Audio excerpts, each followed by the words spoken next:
So you'll remember a couple of weeks ago, our last class, we talked about an excerpt from a book called Degeneration by a German writer called Max Nordau from 1892. And more generally, we talked about the idea of decadence as a cultural discourse. So I thought we could do a brief review of what the concept of decadence is and its history, because that'll be important for the two pieces we're going to talk about today, which are Langueur by Paul Verlaine and The Counterfeit Money by Charles Baudelaire. So before we actually talk about those two texts, we'll recall the idea of decadence in general.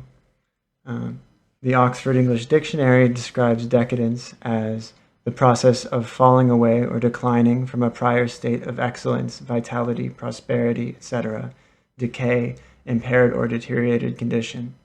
That's the first definition. Another one is the special definition, which is applied to a particular period of decline in art, literature, etc. Example, the Silver Age of Latin. So this term was originally first used in relationship to the Roman Empire and the Latin language. The third definition is just more simply falling down or falling off. This even relates to the word's Latin origin, which is decadere, which means to decay and comes from literally to fall down or to fall apart. So the idea of decadence and degeneration are related concepts.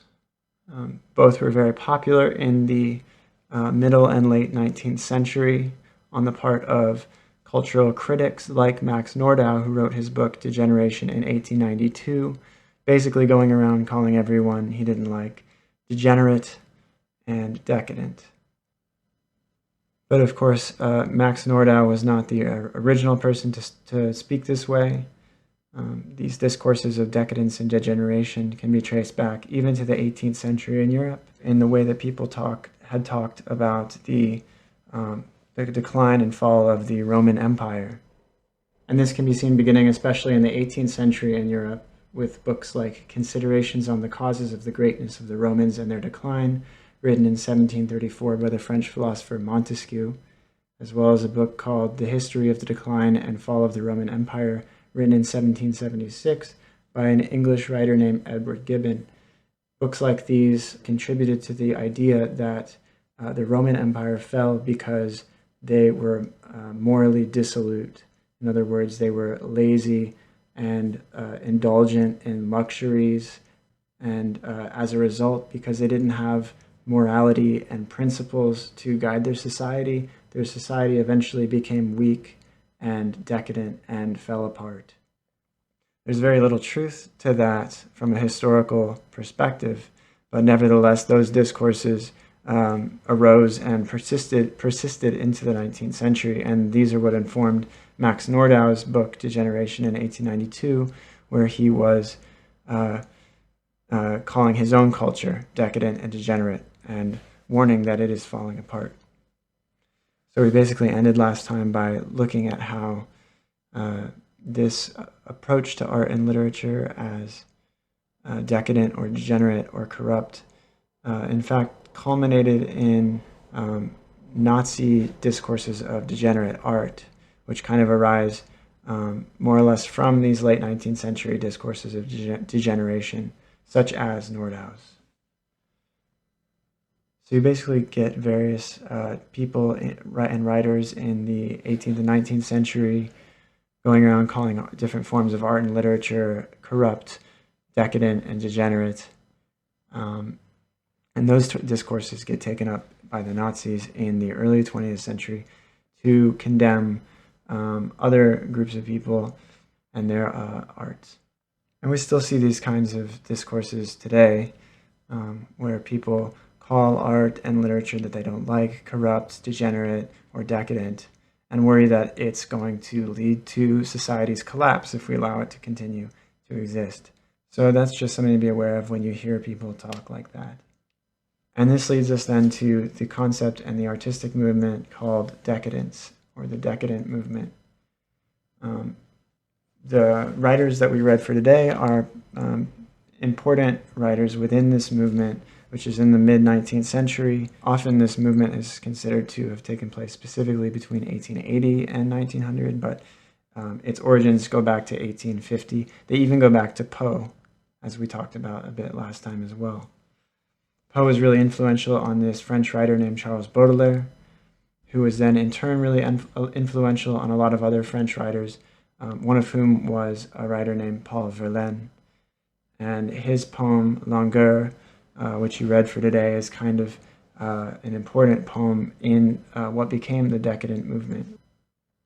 So what is decadence in literature then?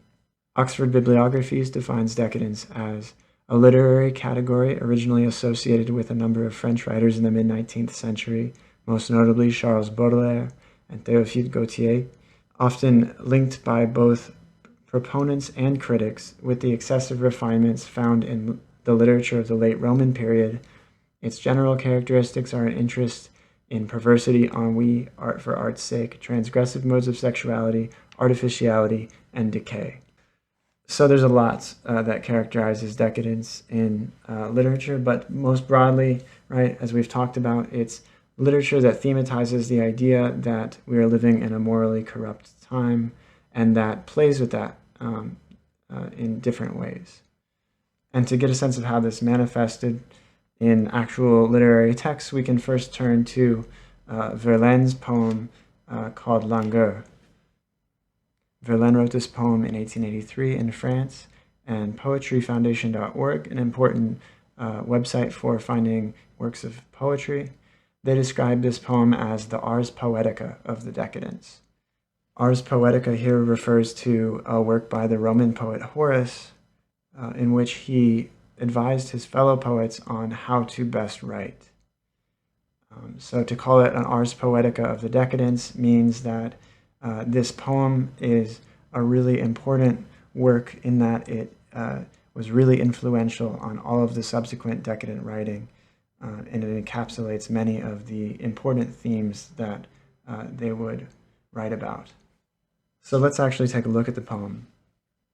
So I have here the English and French side by side. Obviously, I don't expect anyone to read the French, but I might refer to it once or twice really quickly.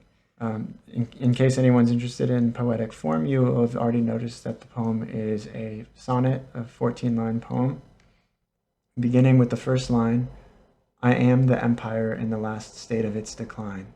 And you see, if you take a look at the French over there on the right, the French word actually is decadence, right?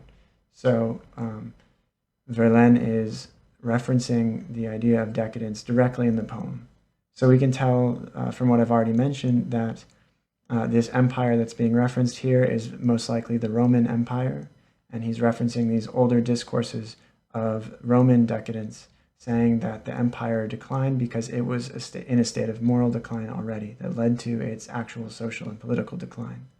So here he's saying that he actually is the empire that's in its state of decline. He's internalizing this whole larger historical discourse about decadent morality, that the idea that the Romans were overindulgent, luxurious, lazy, non-productive, immoral, that sort of thing, and that these are the things that led to their empire falling apart. He's internalizing that whole historical discourse and saying that that's what characterizes his psychological state as a decadent, as a 19th century decadent. So he is the empire in the last state of its decline that sees the tall, fair-haired barbarians pass. Here he's referencing again the Roman Empire and the barbarians, quote-unquote barbarians from Northern and Eastern Europe, like the Visigoths, if you remember your history, invading and causing the downfall of the Roman Empire. So he sees the tall, fair-haired barbarians pass, the while composing indolent acrostics in a style of gold with languid sunshine dancing in each line. So Rome is being invaded by barbarians, but he is still lying about, being indolent, in other words, being lazy, sitting there writing poetry, acrostics, in a style of gold with languid sunshine dancing in each line. So here you have a style of gold which might signify something like luxuriousness, sumptuousness, overindulgence even. So again, there's a war going on outside. The barbarians are invading, but he's composing a poem in the style of gold. It's a poem concerned with luxury and excess, even while the barbarians are at your doorstep and society is in collapse. He's still concerned with things like gold. And then there's languid sunshine, the sunshine echoing the yellow of the gold. And languid, the word languid is referencing the poem's title, Langueur, which in English is just languor, meaning, again, something like laziness and listlessness. So in the first stanza, then, you have this image of a kind of Roman poet lazily sitting around writing poems while the barbarians are attacking and the empire is falling. But again, right at the beginning of the poem, you see, I am the empire. So he's talking about this as himself, as a poet. He is himself contributing to this kind of social laziness and immorality in the face of a collapsing society. So he's reflecting on his own status as a poet in the face of these larger discourses of social decline and decadence. The second stanza continues talking about these themes and brings in this word called ennui, which kind of just means boredom, profound boredom. So he says, the solitary soul is heartsick with a vile ennui. So he's talking about the average person, but especially the soul of the poet who's looking for inspiration. Down yon, they say, war's torches bloody shine. So this is again in reference to the barbarian invasions referenced in the first stanza. War's torches bloody shine. Alas, to be so faint of will, one must resign the chance of brave adventure in the splendid file. So the poet and the modern person is struck with ennui, and they're not participating in the fight to save civilization. They're only lying about being indolent and lazy and contributing to its corruption and its degeneration. So one must resign the chance of brave adventure in the splendid file, in the ranks of the army. Resign even death, perchance. That's as the first line of the third stanza says. Alas, so lagging in desire. Now this is the third stanza. Alas, so lagging in desire.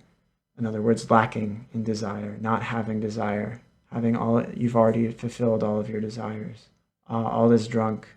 Bathyllus, hast done laughing, pray. Bathyllus is an old Roman mime, comedic mime. So there's nothing left to drink. There's nothing left to laugh at. It says, all is drunk, all eaten, nothing more to say. So everything has been done. All is drunk, all has been eaten. There's nothing left even to say. There's a kind of profound boredom in this time where there's nothing left to cling to. There's nothing left to give meaning or importance to life. People are just sitting around being lazy and immoral and without principles, that sort of thing. And then it concludes with this repetitive series beginning with the word alone. So the poet is alone, stuck with themselves, only writing alone in the shadow of their own kind of neurotic psyche that's in its own state of decline. So he says, alone, a vapid verse one tosses in the fire. Here he's referencing his own poem, probably.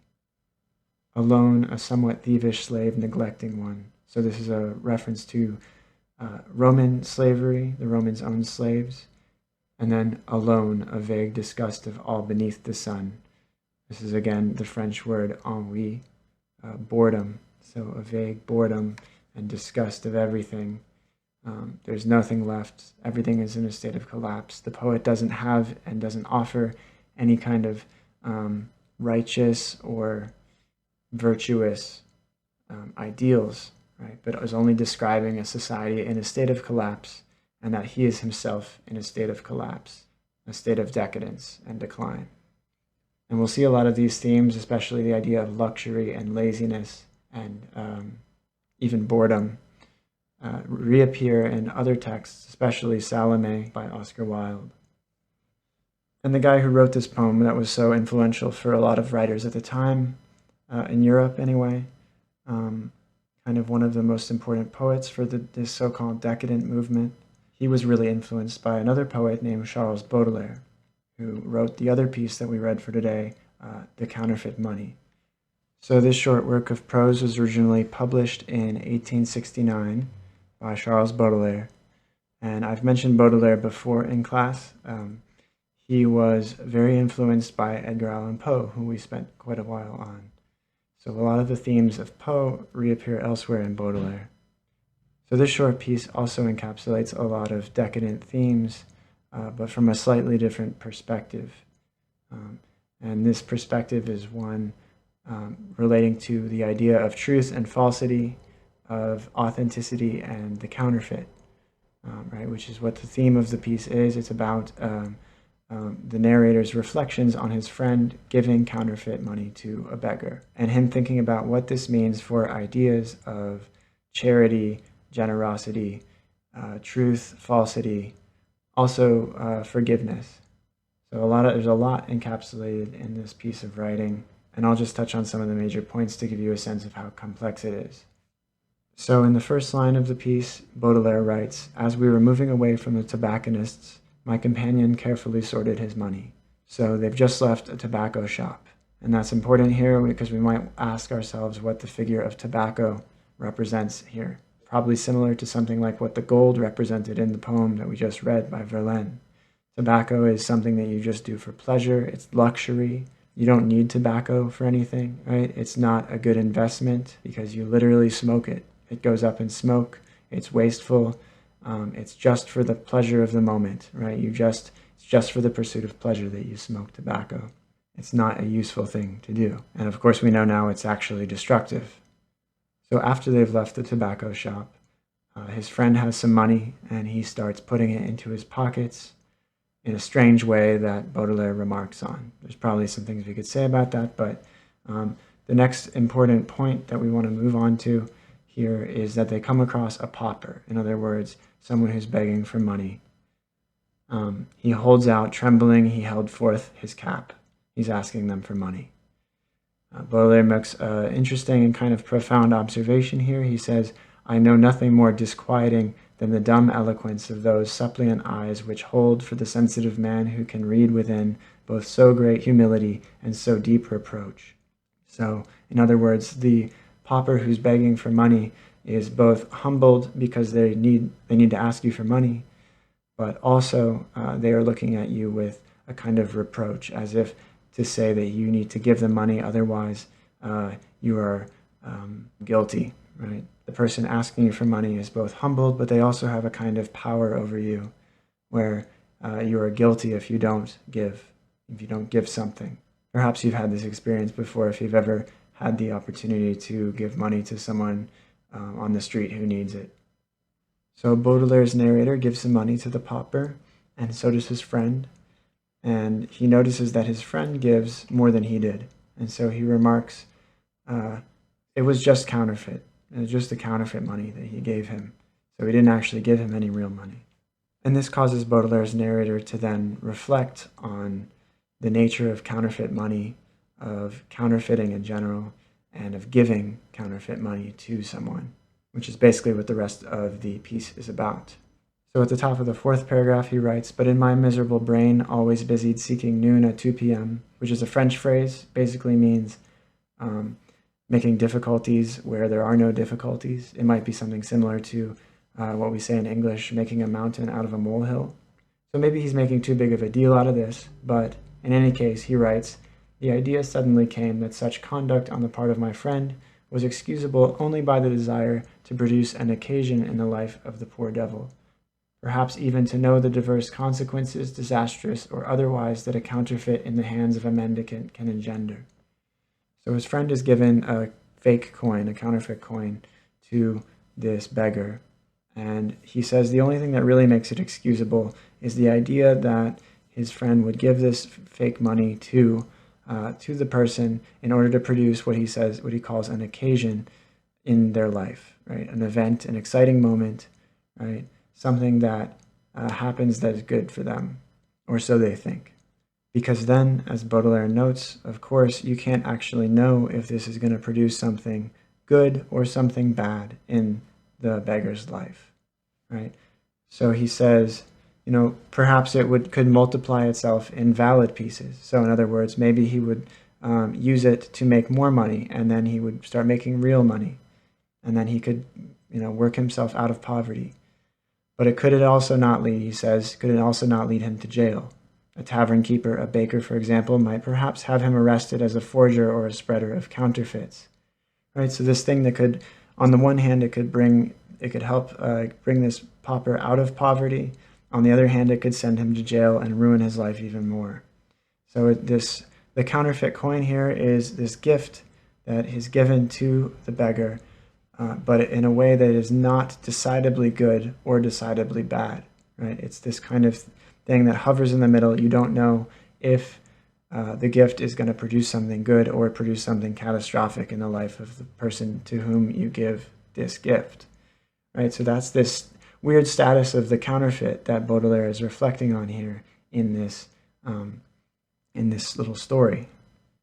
So what is decadent about this story in terms of the decadent themes that we've been talking about here can be found in a couple places. So for instance, the tobacconists, as I mentioned before, right, this notion of tobacco as representing luxury and waste and excess, what you do when you're sitting around being lazy. And then for the broader part of the story, it's represented in this question of the counterfeit. So as opposed to real money, which carries value, which can be put to use effectively, that we can rely on, the counterfeit calls all of that into question. The gift that is made of the counterfeit money can no longer be counted upon as an act of pure moral charity, right? It is no longer a purely moral thing. It's a potentially very corrupted thing, a potentially very hazardous and damaged thing.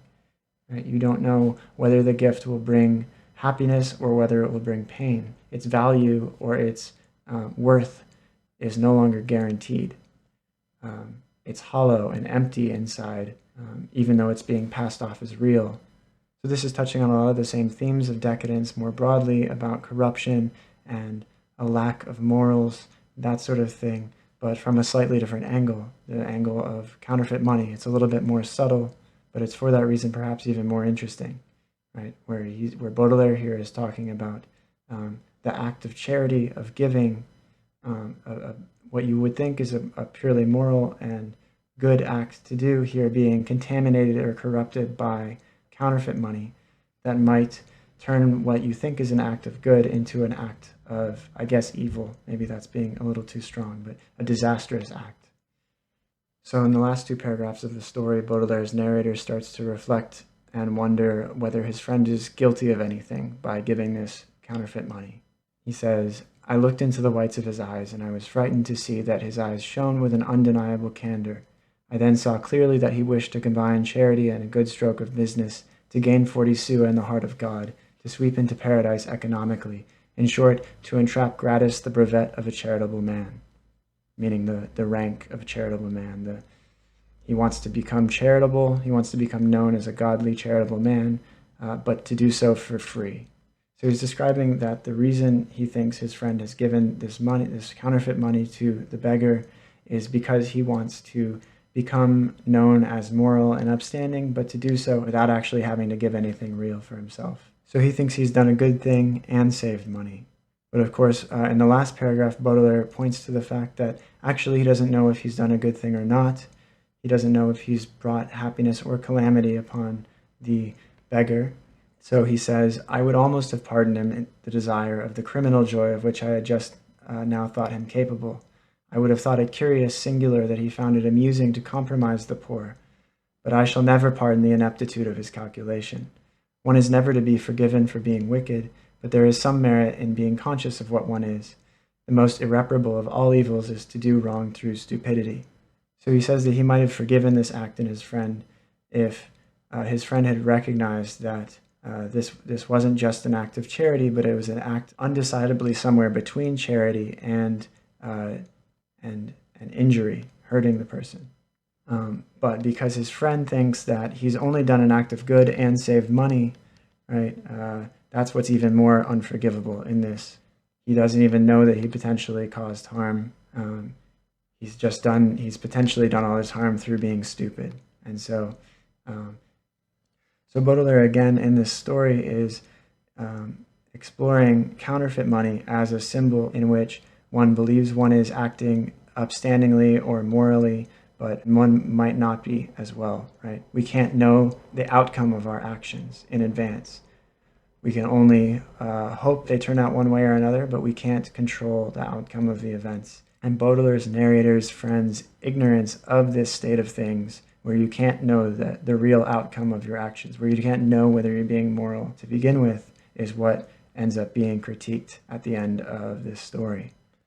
And it's this calling into question conventional ideas of charity and morality that makes this story have a kind of decadent side to it. In other words, it's a story exploring the corruption and degeneration of morality through questions of duplicity, artificiality, falseness and imitation, and that sort of thing in the figure of the counterfeit money. Okay, so that's it for today.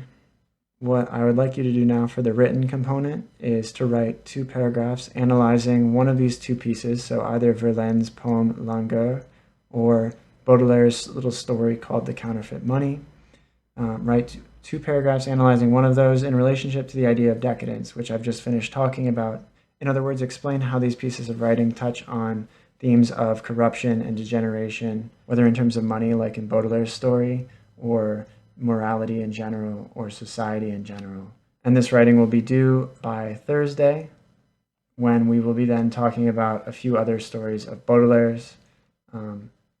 And I'll have the deadline marked on the assignment in iCollege, so you have a couple of days to do it. I hope this little mini lecture was helpful, and let me know if you have questions about the readings or the writings or the class in general. Hope everyone's doing well, and talk to you later.